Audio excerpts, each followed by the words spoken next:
May all sentient beings enjoy happiness and the root of happiness. May they be free from suffering and the root of suffering. May they not be separated from the great happiness devoid of suffering. May they dwell in the great equanimity, free from passion, aggression, and prejudice. During this weekend, this is what we're going to be studying and practicing together, is the practices and teachings that go along with this particular chant. And the purpose of the teachings and the purpose of the practice is to tap into our capacity to love and to care about other people and and to love and care for ourselves. And the reasoning here is that usually the way that we go about trying to get happy is somewhat lopsided. And from the point of view of ordinary logic, it makes sense that if you want to be happy, you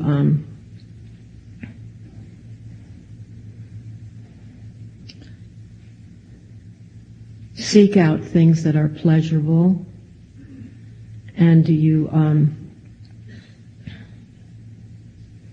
stay away as much as possible from things that are painful. And that seems to be pretty logical, doesn't it? But it was one of the Buddha's big discoveries when he sat under the Bodhi tree that that is crazy. Because particularly this one of avoiding pain, avoiding anything which is displeasing or disagreeable or uncomfortable as a kind of method for going about our life and a method for achieving a kind of, not just temporary happiness, but we really want to be, comfortable in our lives. We want to be comfortable in our bodies, glad to be alive. Some sense of that we feel our lives have meaning. And so one of the Buddha's big discoveries is that if we think this has to do with avoiding pain, if we think that's the method, then our aspiration for a good life, a meaningful life, and our methods for going about it are not in sync. Because actually the very first teaching of the Buddha, you may have heard of the Four Noble Truths.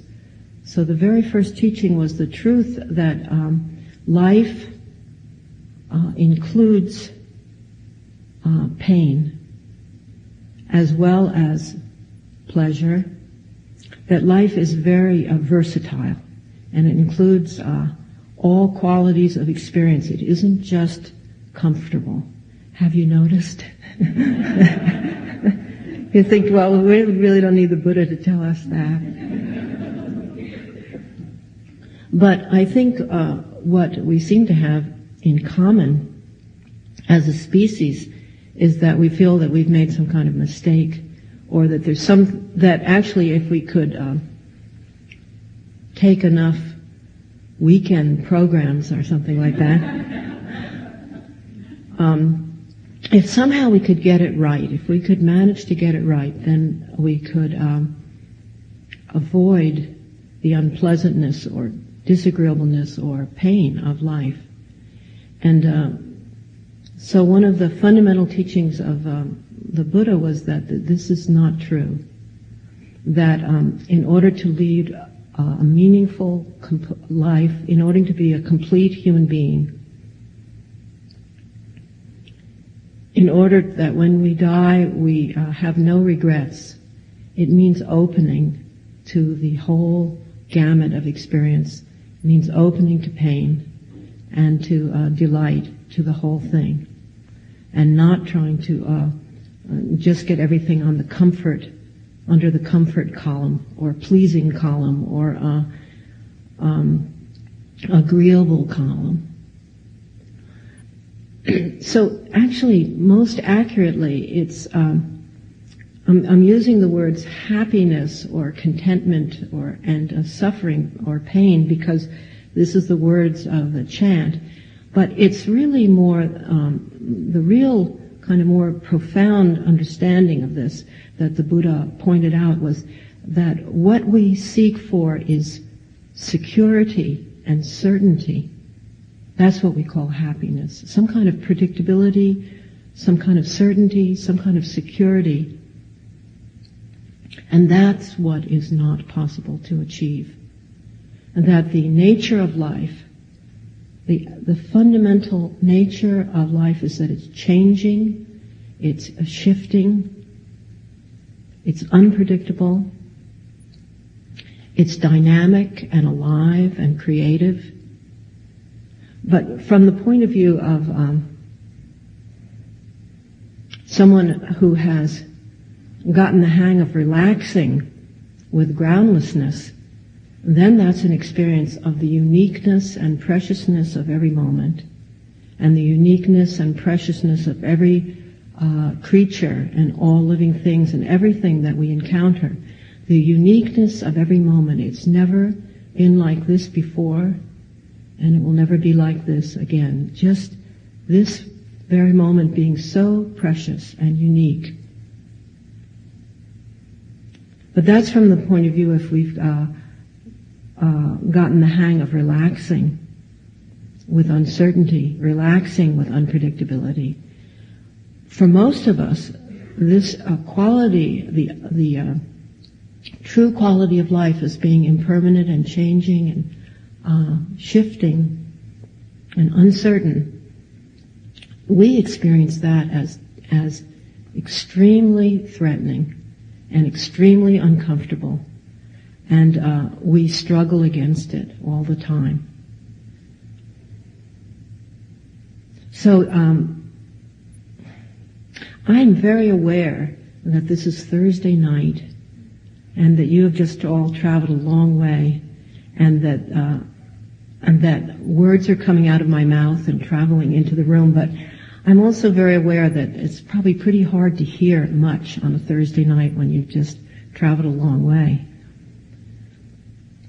But I think this kind of teaching about our continual tendency to run away from uncertainty and insecurity and unpredictability in its many guises, this you really have to sort of not really believe me, but begin to examine it in your everyday life.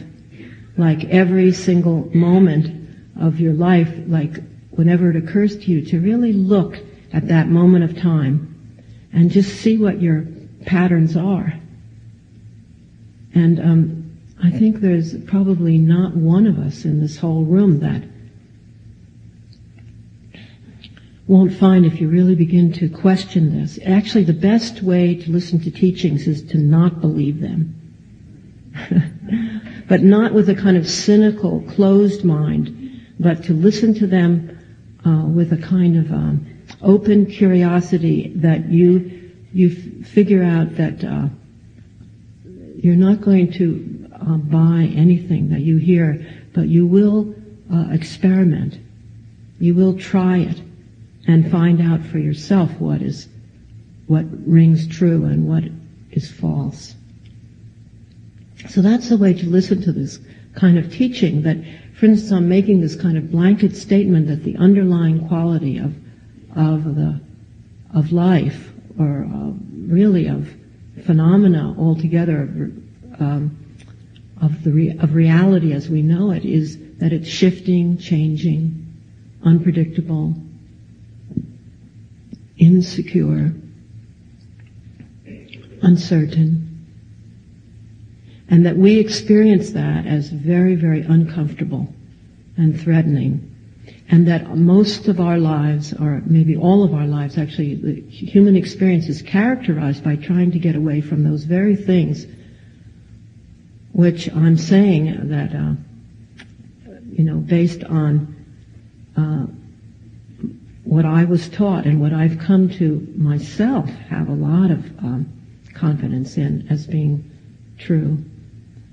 I'm saying that to be able to relax with that, to be able to relax with uncertainty, be comfortable with uncertainty, to be able to relax with groundlessness, with not knowing,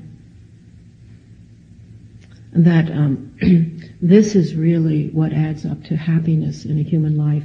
And this is what adds up also to freedom from suffering, not freedom from pain, but freedom from suffering, by which I mean freedom from struggling against our experience, not being able to finding the way that we are and the way that our world is as unacceptable and struggling against it. That's what I mean by suffering. So a lot of that is struggling against pain. So the chant is part of a series of practices which are called aspiration practices. And it's an aspiration, a wish that all beings, including ourselves, enjoy happiness and the root of happiness. And tonight I think I'm just finger painting a little bit, referring to what the root of happiness is. And may we be free from suffering and the root of suffering.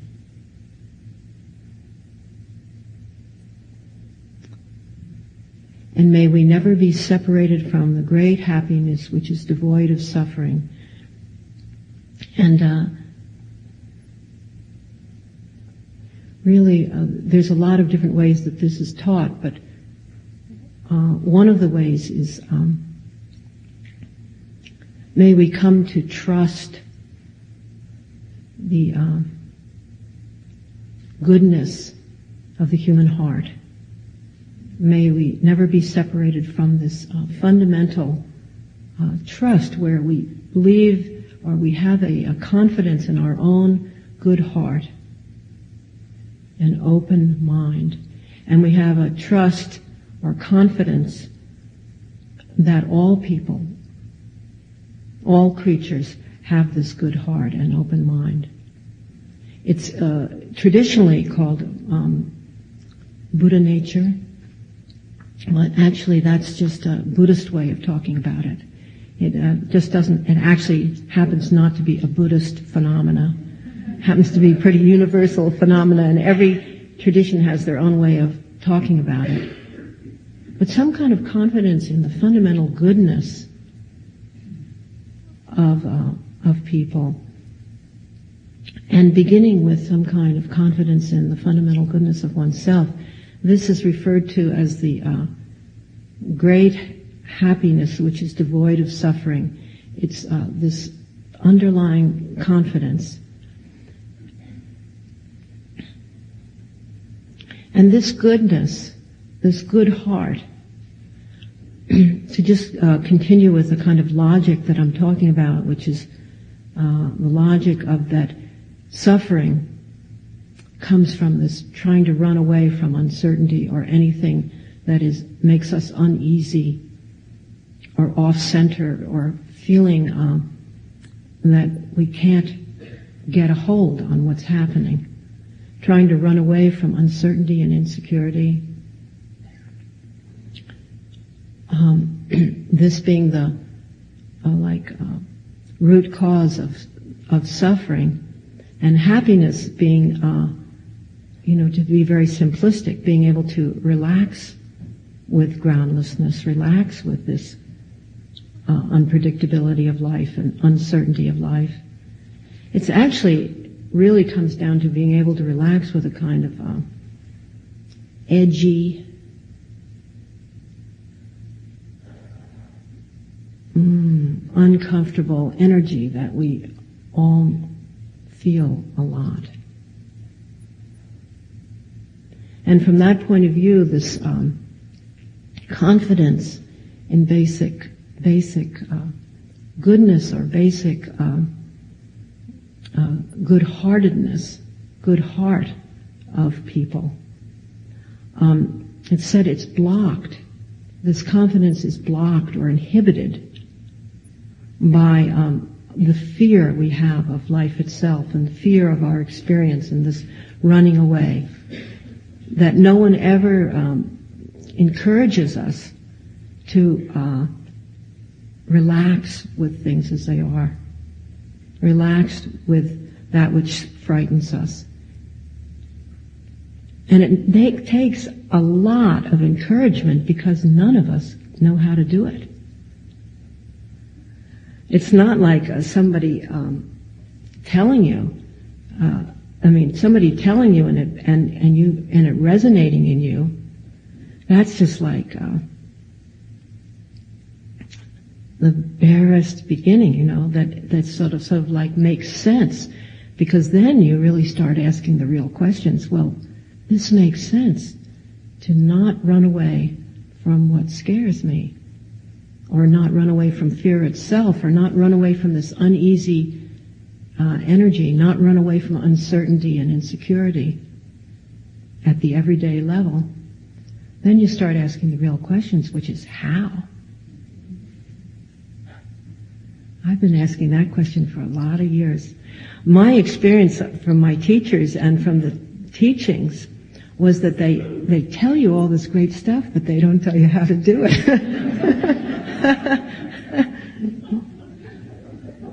I think I'm sort of dedicating my life to trying to fill in the dots, for other people and myself.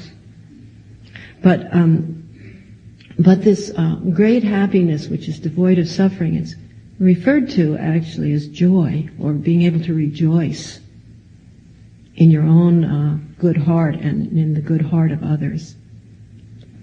But it's said that it's blocked, inhibited, this kind of fundamental joy, just a kind of indestructible joy or well-being or a feeling of wholeness. I think really that's really what it feels like, wholeness. It's blocked by this tendency to not be able to settle in with the whole gamut of the human experience. And so in particular that means with that which is unsettling or that which is insecure or uncomfortable. And it's said that the confidence begins to grow. Which is to say, the confidence begins to become our experience, begins to be in our own good heart and in the good heart of others. We see everybody, being jerks all over the place, right? Not to mention downright mean and causing harm and being cruel. But there's some kind of unshakable confidence that begins to slowly grow. That all of that dysfunctional, neurotic behavior that we see in ourselves and others is somehow fundamentally based on this tendency to run away from ourselves and from our experience. And then from that fundamental tendency to split off and not be here and try to avoid and try to get some kind of security or certainty, from that innocent tendency,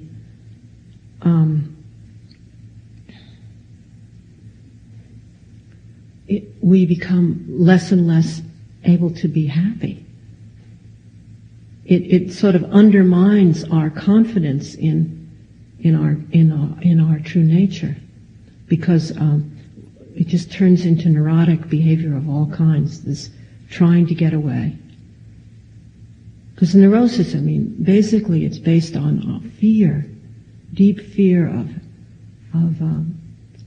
where we find ourselves, and deep fear of what we feel.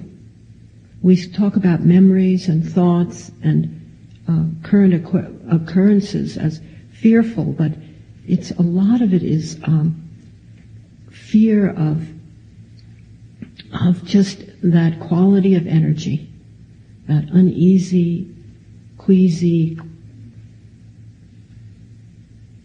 quality of energy. So a lot of this training is about beginning to be able to relax with your own energy. Beginning to be able to relax with your own energy, not struggling against your own energy. And therefore, when the world is constantly triggering you off, so then you think, I don't like this person, or I don't like this situation, or I want to get away from this. Really what's happening is that outer circumstance has triggered in you some feelings that you just are really unbearable and unfeelable, and we just can't go there. I know these feelings very well, and I think we all do. Not being able to go there because the feelings are so fundamentally like death. It feels like we're going to die if we feel certain things. And therefore there's all of this defense mechanisms and all this spinning off, and what in Buddhist terms is called ego clinging. It's basically all the ways we protect ourselves against feeling our own energy, particularly this really queasy energy. And you see, it's like any habit or any addiction. The more we try to get away from it, the stronger it becomes. And the bigger, the more we run, the huger the demon becomes, and the fear grows and grows. So somehow the approach that I've been trained in, and that we'll be working with this weekend, is going toward, or not so much, you could say going toward what scares you, or just learning to relax. And finally, the fourth one is, may we never be separated from may we dwell in the great equanimity that is free from passion, aggression, and prejudice. And so this quality of equanimity, this is really the basic quality here. It's kind of like the ground. And we're going to be doing certain practices that are kind of equanimity practices, even though they're called, one is called a Maitri practice, which means a practice of cultivating or bringing out or nurturing, I like to use the word nurturing our capacity to love, and nurturing our capacity for tenderness, our capacity for good heart. That's actually what the first line of this chant refers to when it says, may all beings enjoy happiness and the root of happiness. That's said to be an aspiration that brings out is nurturing your capacity to love yourself and other people, to have a sense of tender heart for yourself and other people. So we're going to do a practice which has that intention during the weekend, during the retreat. And then the second line refers to compassion. May all beings be free of suffering and the root of suffering. And we'll do a practice that's intended to tap into our capacity to care about other people. The first is to love and feel this tenderness, and the second, the quality of compassion, is actually a lot more challenging.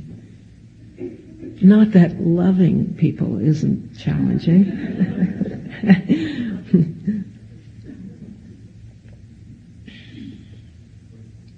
But even more challenging is compassion, because compassion depends on our ability to not run away from pain. Because compassion is to the degree that we can be with our own pain, whether it's physical pain or emotional pain, to that degree we aren't afraid when those very same physical and emotional painful situations are triggered in us or provoked in us or brought out in us by other people.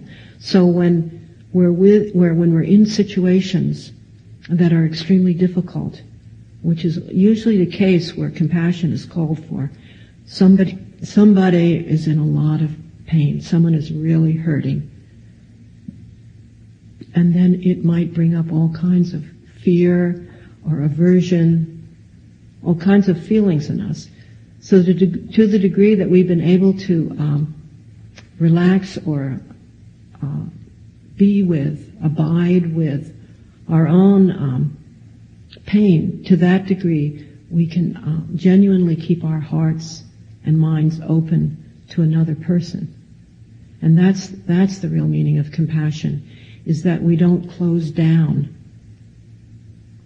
on another person. It doesn't mean that compassion doesn't mean that we feel sorry for somebody. It means somehow we've stood in those shoes and we can stay there with somebody because we realize that compassion is a relationship between equals.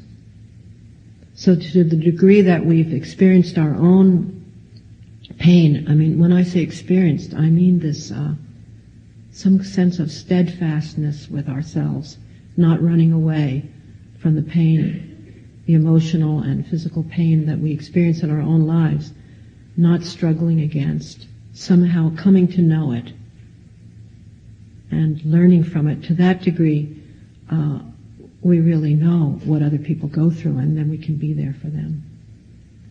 So so we're going to do practices, one called a Maitri practice, one called a compassion practice, where we actually work with these two lines of the chant. But in some sense, these practices are really equanimity practices, because the nature of the practices is that you start with yourself, and sometimes, very frequently, that's the most difficult of all places to begin. Wishing that you yourself could have happiness and the root of happiness, and wishing that you yourself could be free of suffering and the root of suffering. You'll see when we sort of start getting into this how challenging this can be to do this. And then you start just extending the circle to include other people. And you begin with probably what's the easiest of all, is place where you, with a person or animal or other being, that where you already feel this tenderness. You already someone you already feel good heart towards, already feel tenderness towards, already feel this love. Or in the case of the compassion practice, somebody or creatures or beings that right now, this very moment, doesn't have to be contrived. It's where you already are. You already, when you think of this particular person or animal or group of people, you already feel compassion. So you do the practice where you already have these things. You wish that this particular individual could be happy, this person you already love, feel tenderness towards. You wish that this particular individual could be free of suffering, somebody that you earnestly wish could be free of suffering. Sometimes it's like, children in Kosovo, something like this, It's not so difficult. Laboratory animals are not so difficult to just think of them and say, may they wish earnestly, sincerely, genuinely that they be free of suffering. But then you start expanding it out into more and more difficult areas where you can begin to feel your heart shut down more and more. So you even do these practices for difficult people. All those ones you love to hate. And so the point of doing these practices is to, it's said traditionally, like to tap into a deep well of love and compassion which is in all in all hearts, in all of our hearts. Tapping into it. Just if you can just get even a little drop of tenderness going. Little nuance of compassion. And that's all you need really. It's just a little bit. Just get it going. And then they call it the unstoppable essence. Once you begin to kind of just even get a few little drops, and then it has this power to want to go forward, to want to come out, to want to expand. And then our job just becomes to not repress it or hold back, because it will go forward if we're training in opening that way. But really, all these practices are equanimity practices, which is to say, beginning to have a very genuine, not trumped up, not pretense, a really genuine appreciation of the sameness of ourselves and other people. And I know in working with these practices, this is not how we usually feel. Every one of us, no matter how much good we do in the world, no matter how much maybe our whole world is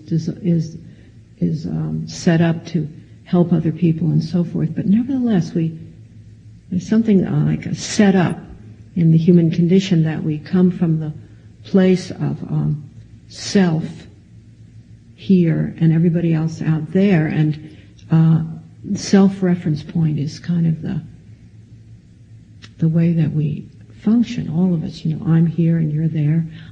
Me, I know. You, I don't. And so a lot of this is beginning to break down that kind of chasm between ourselves and others, or that feeling of a barrier between ourselves and others, beginning to dissolve it by doing these practices. So the notion of equanimity here is really slowly, gradually, from now until the time that we die, beginning to come to the recognition more and more that we are all part of a whole, and that we are not separate from the rest. That we are, that this notion of being separate from the rest, that's another way of talking about the root of suffering, is that we experience ourselves as separate from each other, as separate from the rest. And probably a lot of you know that quote from Einstein where he actually says that. He says, so in other words, it's not a Buddhist or even necessarily religious belief or understanding or experience. The quote from Einstein, he said that we are part of a whole called by us the universe, a part that is, I don't know this by exactly right, but it's something like this, a part separated in time and space, and we experience ourselves as separate from the rest. And then he says, this is one of the great lines, he says, we experience ourselves as separate from the rest, a kind of optical delusion of the consciousness. The great optical delusion of the consciousness. You see, that was also Buddha's discovery. Einstein and Buddha, they found that same thing. What do you think about that? That this is actually an optical delusion of the consciousness. It's a fundamental misunderstanding, but we all share it, that we're separate from the rest. That it's not really like that, and that's why it's such a fundamental cause of suffering, because we're always struggling. So in this last line about the equanimity, it says free from this, it says passion and aggression. Really what it means is aggression meaning aversion, like pushing away, and passion meaning attachment or grasping on, pulling toward. So free from the prejudice of aversion and attachment, free of the prejudice of like and dislike, yes and no, for and against, picking and choosing. So because of this optical delusion of the consciousness, we're always caught in this struggle against our own energy and against where we find ourselves. This is really why the retreat is about encouraging us to settle down with that tension, that tension that is inherent in perceiving ourselves as separate from the rest. There is just always going to be that tension of for and against. And so if you can relax right into that tension, or relax with that tension, then you're somehow getting closer to what's really true and where fundamental happiness lies. The great happiness devoid of suffering. Einstein goes on to say just what the Buddha said. It's amazing. He goes on to say that he goes on to say that this separateness, this feeling of being separate from the rest, he said that's like a prison for us. That's what in Buddhism they call ego clinging. It's like a prison for us. We experience it as isolation, separateness, loneliness, depression, aversion, attachment, all the uglies. And he said our job is to free ourselves from that prison. In other words, that's the purpose. That's how we could be using this very brief, unique, precious life that we have, to free ourselves from that prison of separateness or the delusion. And then he says to free ourselves from this prison by widening the circle of compassion. So really that's what the retreat is about, that's what the teachings are about, that the primary device for freeing ourselves from this delusion that we're separate from the rest, from the pain of that, from the struggle inherent in that, from the stress inherent in that.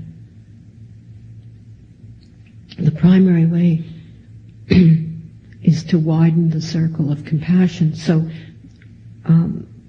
I'm saying that underlying everything that we'll be doing is this notion of equanimity, is that we're part of the whole, the sameness, the shared humanity. And so this is, I think, I always think there's so many words, right? There's so much that one can say, and it's usually too much. We can't absorb it all, particularly on Thursday night. But I think in the course of the retreat, we become more permeable, and we can absorb more. And it's because it isn't going to be just words. There's practices that we do. And this underlying notion of our sameness, sometimes called our equality, to come to this revolutionary, totally changes our worldview. If you really begin to have a strong, genuine, very genuine, not contrived, but really beginning to have a feeling of even 10 other beings of your sameness, of your shared humanity, not to mention widening the circle more and more and more, sense of shared humanity. And I teach this the way that I was taught, which is very much like, it's not all about just cleaning up your act. It's very much coming to see where we hold back and shut down as actually what it's all about, is beginning to see kind of how far we are from realizing this, beginning to see the barriers and so forth as extremely positive, good news to see all of this stuff, rather than that the retreat is about, tonight you come here, you're all messed up, but by Sunday at noon, your circle of compassion is going to be so wide that it's going to just blow you away. Actually, by Sunday noon, I think my wish would be that we're much closer to ourselves, much more honest. If there can even be a slight opening of the heart and mind, slight tenderness and towards ourselves, and which includes being able to see how we shut down, how we close off, how much aversion we have, how many prejudices we carry around, how much we cling, how afraid we are, and so forth, not as self-condemnation, but as the good news, the kind of what we need to see in order to have a really true friendship with ourselves that includes all of that. And therefore that becomes the basis for being able to realize how shared all of that is. If any of us can honestly be brave enough, and it takes a lot of courage, if we can be brave enough to even begin in this lifetime to be able to look at ourselves completely with totally not shutting down on ourselves, see ourselves completely, it's such an embarrassing experience.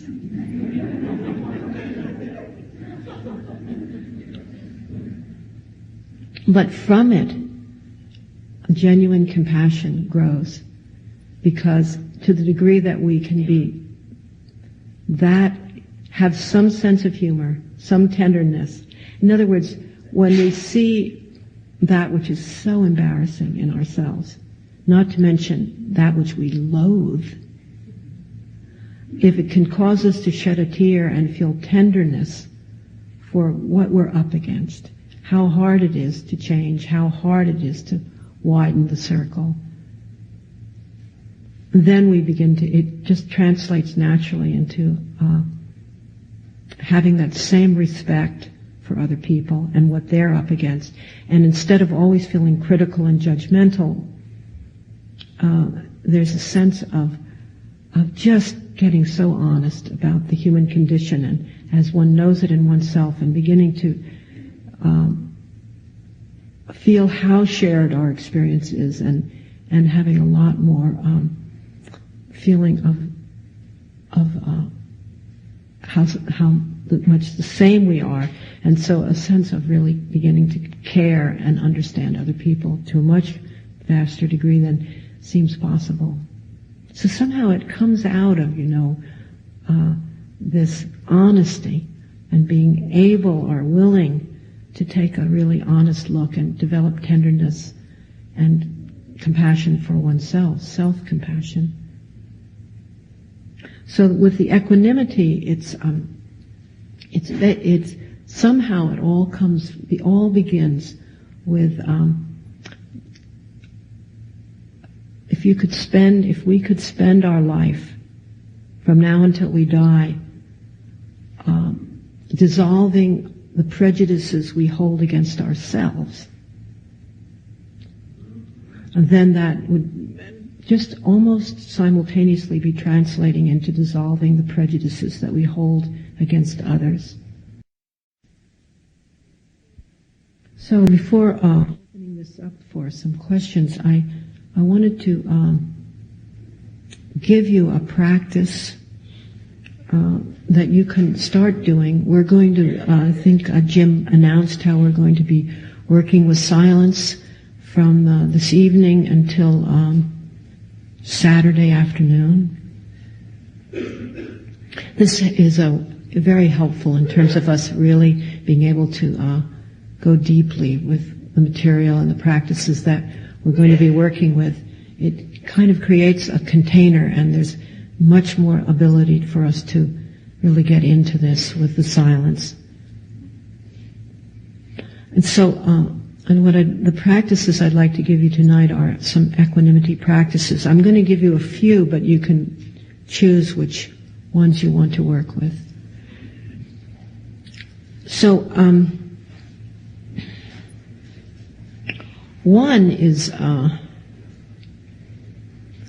all of these practices are about the notion of widening the circle of compassion. And they're all about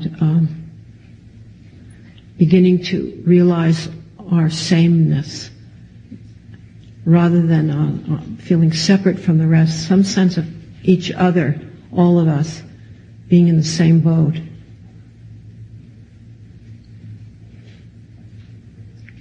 So one is that as you walk around here in the silence, and there's a lot of people here that you don't know. And then there's some people that you do know. And it's interesting, even without, with so many people that you don't know, still you're going to feel aversion towards some people who you've never even spoken to. Something about the way they look. And you're going to feel attracted towards some people. Something about the way they look. Or smile or whatever. So there's a lot of aversion and attachment going on, even in silence. And in any case, the idea here is to acknowledge other people as individuals. And so one of the practices, one of these equanimity practices, or sometimes called equality practice, is that when you look at another person, you say, that person, just like me, that person wishes to be happy and doesn't wish to suffer. So this is just like saying, maybe you have a headache. We're talking about, this kind of suffering. Like when you get a headache, how many of you want it? Say, I wish I didn't have this headache, splitting headache. So it's like you look at other people, and that's what you kind of mean. Just like me, this person also doesn't want a headache, doesn't want to suffer, and wants to be happy. And so really that's the first practice, and that might be the one you want to do. And it's a very interesting. Sometimes I like to just take walks in the city, And I can't do it at Gampo Abbey because all you see is squirrels and moose and things like that. But you could say this moose, just like me, this moose doesn't want to suffer. And you know it to be true.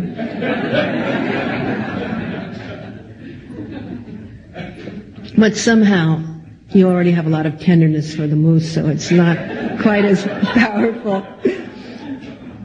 But if you're walking down the street, I did this in Halifax, which was actually a great place to do it because there's not that many people in Halifax, but it is a city.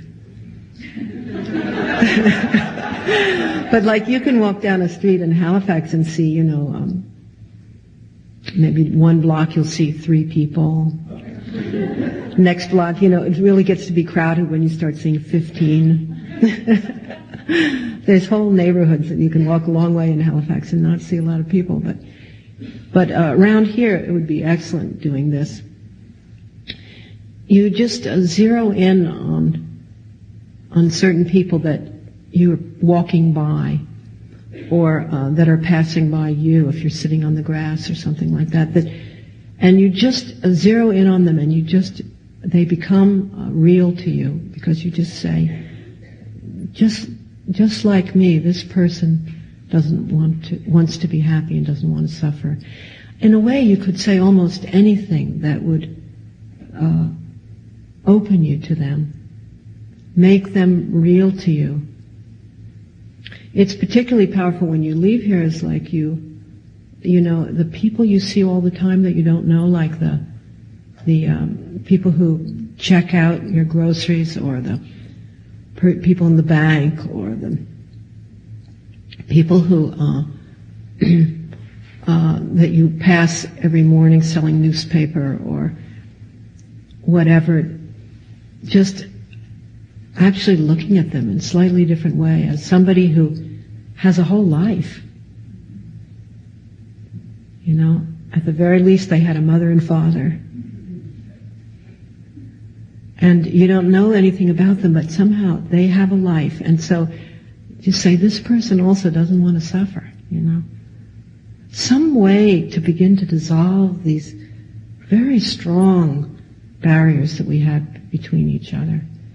So actually this is best done in silence, where it's just a mental thing. It's just a sort of making other people, bringing people into your circle of compassion, or widening. I think rather than saying bringing them in, it's more like you're opening out to the world. So it's not like sort of my circle. It's more like just opening. And the idea would be training from now until you die to see that if you do train this way, there's no question that the circle begins to widen and widen and widen. You don't know how wide it will get, but from now until you die, it will be continually widening. Instead of, the much more typical scenario in a human life is that we get more and more afraid as we grow older, more and more prejudices, more and more set in our ways. It's like the circle gets smaller, smaller, smaller, smaller, smaller, until a lot of our circles don't allow anybody into them. So training is a powerful thing, because there can be a transformation. Our life can be a transformative process. So this is one of the practices, is just walking around and zeroing in on people. You can also do it mentally and just think about people that you know back home,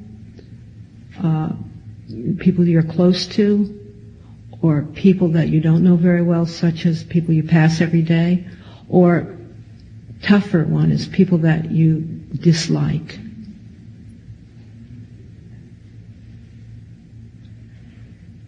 Doesn't have to be the tyrants of your life. Could just be somebody that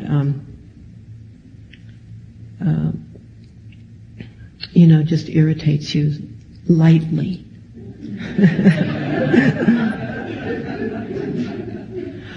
I always think it's wise to do these practices in a way that feels workable and doable. And because sometimes we're so anxious to work with our major life issues that it's like jumping into the deep end of the swimming pool and you don't know how to swim. And then basically you drowned.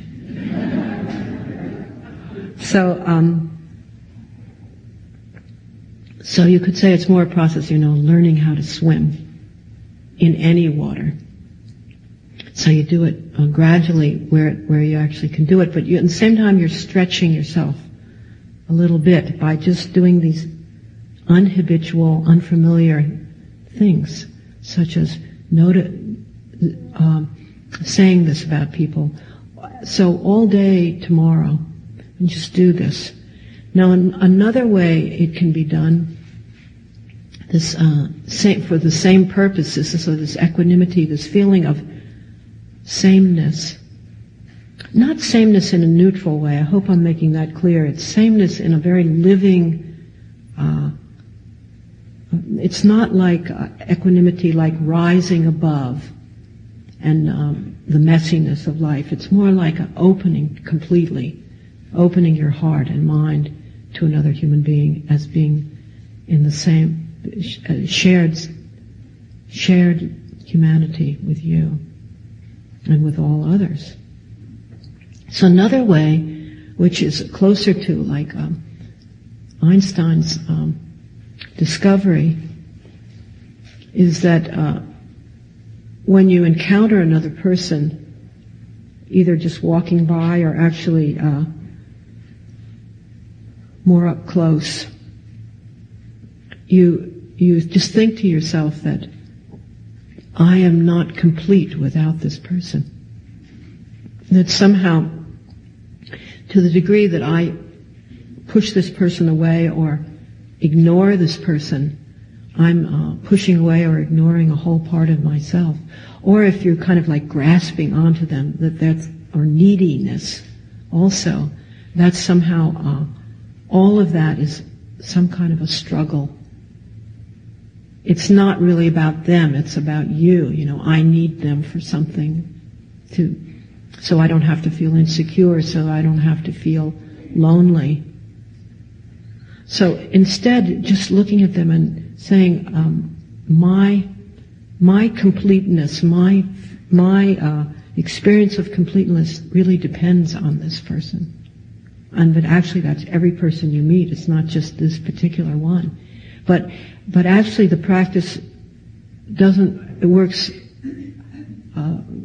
best when you do it individual by individual. No sweeping generalizations, but individual by individual, because then you get in touch with it's some kind of emotional honesty about what's really going on with you.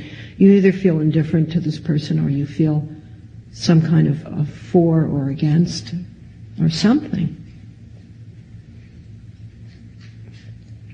So it's just this saying that I am not complete without this person. So that's another way you can do it. And then the third way you can do it, maybe you wish I'd just give you one, it's simpler, right? But I know how these are, I've been given enough of these myself to know that some I would never do that.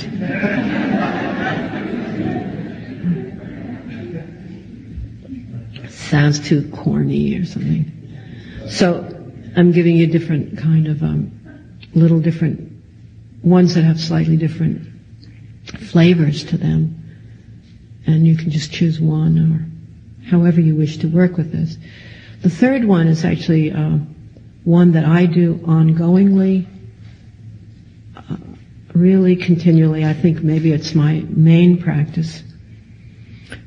It's again, the purpose of it is just to dissolve these barriers between us and others, to begin to acknowledge our sameness more and more. And this is that when I experience anything difficult or unpleasant, disagreeable in any way, whether it's physical or psychological. I think other people feel this. It's just an acknowledgement that exactly what I'm feeling in that moment of time, other people also feel this. So everything from an earache to anxiety, everything from feeling like you're going to throw up to jealousy, everything from like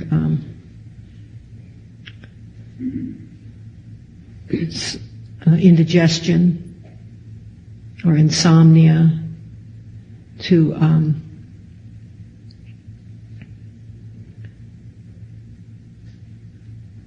deep loneliness, anything. You just think other people feel this. And you can take it another step further if you want and say, may all of us be. You could say, may all of us be free of this kind of suffering, or you might want to say instead, may we all learn from this. But somehow transforming it from the sense of being caught in a struggle, caught in a huge sense of claustrophobia and burden. Do you see what I'm saying? It's like your personal experience becomes how you really begin to understand. And what's so great about it is you take all these lousy experiences and they become actually meaningful. You know, just all the stuff that you came to this retreat to get rid of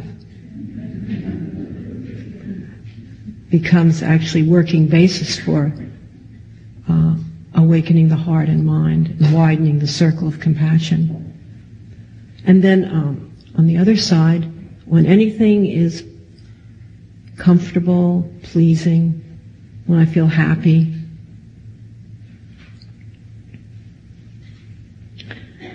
this is very important. You know, actually, if you begin to notice when you feel happy, or begin to notice when you feel comfortable, or when something is pleasing to you, you will be stunned to find out how much of that there is in your life. Because when we fall asleep at night, all we usually remember is the bad stuff. Another lousy day. I have found it makes such a difference to begin to kind of catch the moments of appreciating something, tasting something good, feeling warm when you've been cold, or seeing something beautiful, or something makes you laugh. And so you catch those moments and you say, may all the people everywhere who are hurting, may they see this, how the wind is moving the trees here at Omega, how the sky looks, how these ducks quack down at the lake, or what the light is like on the lake. Or may they appreciate some nice, tasty muffin that you have for breakfast, or good night's sleep. I wish you all good night's sleep. But whatever it is, that you not only catch that moment and cherish it, but you wish for other people to have that. Really like that we do not know famine, that we are not in war. This is becoming extremely precious, right? These days, we don't know what's going to happen, and you know that we are in an incredibly precious situation. There's no war here. There's no there isn't violence in this space. There's no famine here. This is not true in many, many, many, many places these days. So from this point of view, I think I'm feeling more and more urgency about teaching because I don't think spiritual practice is any longer a luxury. I think there has to be people like us, the privileged ones, who can find ourselves here on a Thursday night, going to a retreat at Omega. We are very privileged ones, no matter what we're carrying, no matter how much personal suffering we have. We are the ones that do have the opportunity to widen the circle of compassion, and each individual heart that is opening instead of closing, and each individual mind that is opening instead of closing, if you don't think that's important, it's very important. Individuals make a tremendous difference in times of hardship and difficulty. So now when it's such a blessed time, such a peace, a time of peace here, a time of comfort, material comfort, instead of wasting that, we are, everyone here are people who are turning to spiritual practice as to answer some deep questions in our lives. And I'm saying I think this is no longer just a luxury. I think this is actually crucial in terms of what's happening on the planet, and to try to be of help. So these three practices, the first is as you walk around, you just zero in on people and note people and say, may this person, just like me, wishes to be happy and doesn't wish to suffer. It's important that you say, just like me, this one doesn't. And then the other is focusing on people and just saying, I am not complete without this person. To the degree that I'm shutting them out or whatever, or ignoring them, is actually, I cannot be complete without them. And the third is that when anything is unpleasant, you think of others and say, others also feel this. People are suffering everywhere and wishing not to suffer. And when anything is pleasant, you wish for that kind of even momentary contentment or delight to be shared by others. You wish, because just as you enjoy it, others would enjoy it.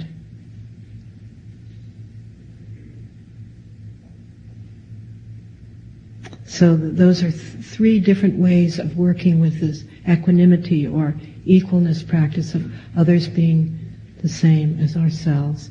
And then we're going to be working with this more and more with these four qualities of love and compassion, joy and equanimity. These we're going to be working with throughout the retreat. So I'd like to answer some questions. We don't have a lot of time, but I could answer a few, particularly if you have questions about these practices. How do they answer? Oh, there's a mic. Yeah, Where? 2 mics by the speakers. 2 mics by the speakers, there and there.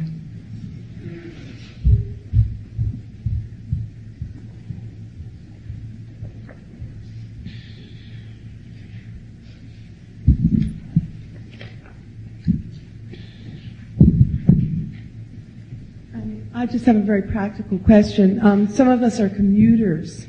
Commuters? Yes, we're not enjoying the luxury of staying here at Omega, and we go home to children who are extremely demanding and things like that.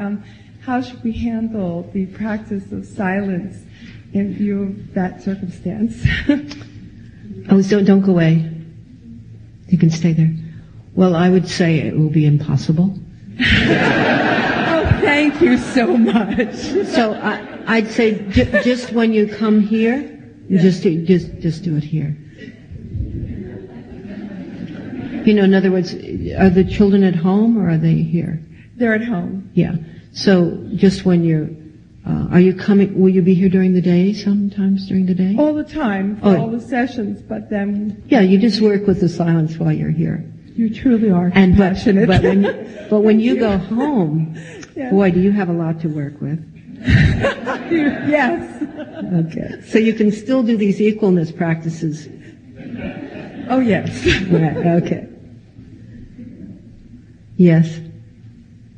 When you spoke about having natural aversions and attractions to people and then seeing each person and realizing that you're not complete without them, what are you supposed to do with the attractions and aversions, or how do those two things relate? Like the natural feelings you have towards people you know, or maybe the aversions you have towards people you don't know. How do you incorporate those or ignore those?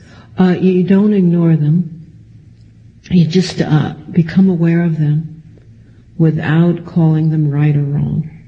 So we're going to be talking quite a bit about that, but a lot of what we'll be doing is, in doing these different kinds of practices, you get kind of heightened awareness of your aversion and attachments and grasping, and you become shockingly aware.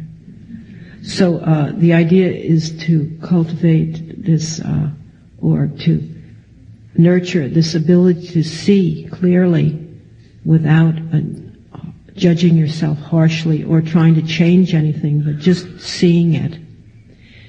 Because the notion there is that to the degree that we can see clearly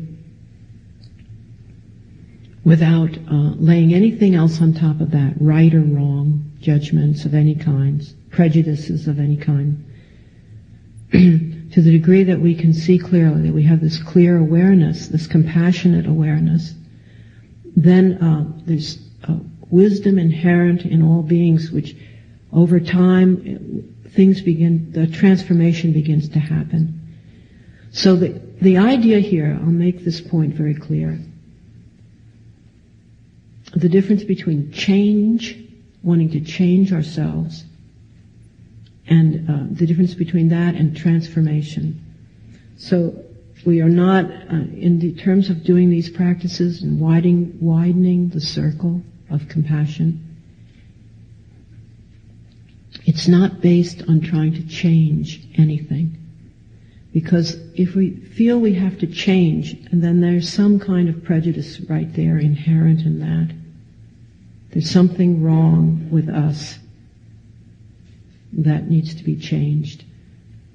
So it's not about changing, it's about becoming very aware, compassionate awareness, compassionate clear seeing, steadfastness with oneself, being able to stay with oneself without running away, without calling it right or wrong.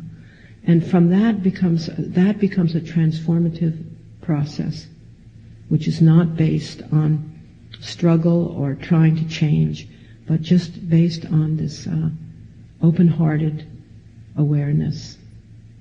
So that's what we'll be working with. Thank you. So one more? Yes, okay. I have a question. You mentioned a practice you do with a person you don't really know, and you say, I'm not complete without that person.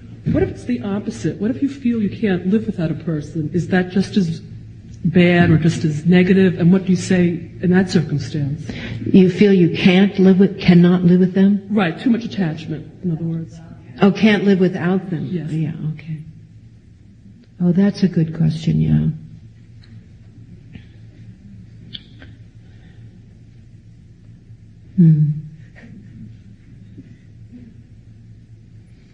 Attachment's a very interesting one, and I'm going to be talking about it more. But really, the essence of attachment is, you would call this attachment, right? Yes, yes. The essence. You could write a thesis on this subject, right? Your PhD dissertation on attachment, on not being able to live without someone. Well,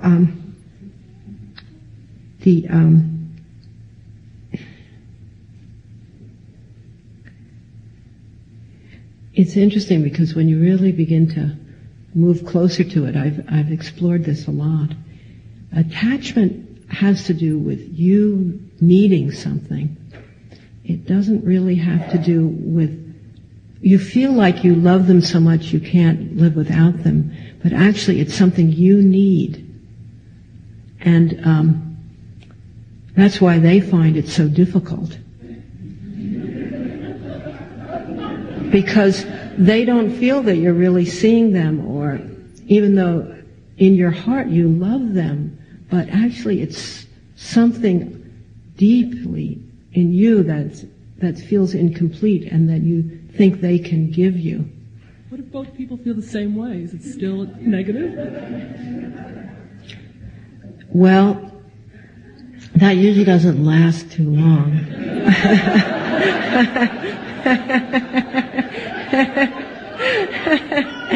I mean, that's a common experience called falling in love, and it's one of the best experiences going. And if attachment didn't come into it, it's probably the same as this open heart we're talking about, this open mind and open heart, this tenderness. But it gets so, before very long, on one side or the other side or both sides, the attachment starts coming in, which is that you start to get irritated with them because they're not doing things the way you want them to, or they're irritated with you for those reasons, but still the wanting them to fulfill is really strong. So if you could, and also, when you fall in love, mutually fall in love, there's this tenderness which is so exquisite, and you tend to feel it for everything, right? You feel it for the grass and the sky and the children that you see playing in the park and other people, and there's just a kind of like real open, I think that's how most of us even know what means open heart. But then what happens then? Why doesn't that last forever? And this is the question, you see, the attachment thing. So what stage are you at in this relationship? It was a hypothetical question. What? It's strictly hypothetical. Okay.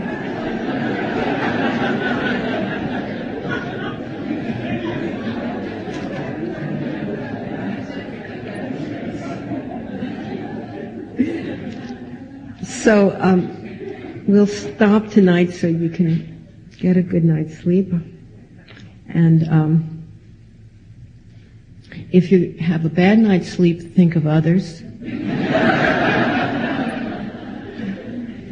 How they also hate to have a bad night's sleep, and feel it for them.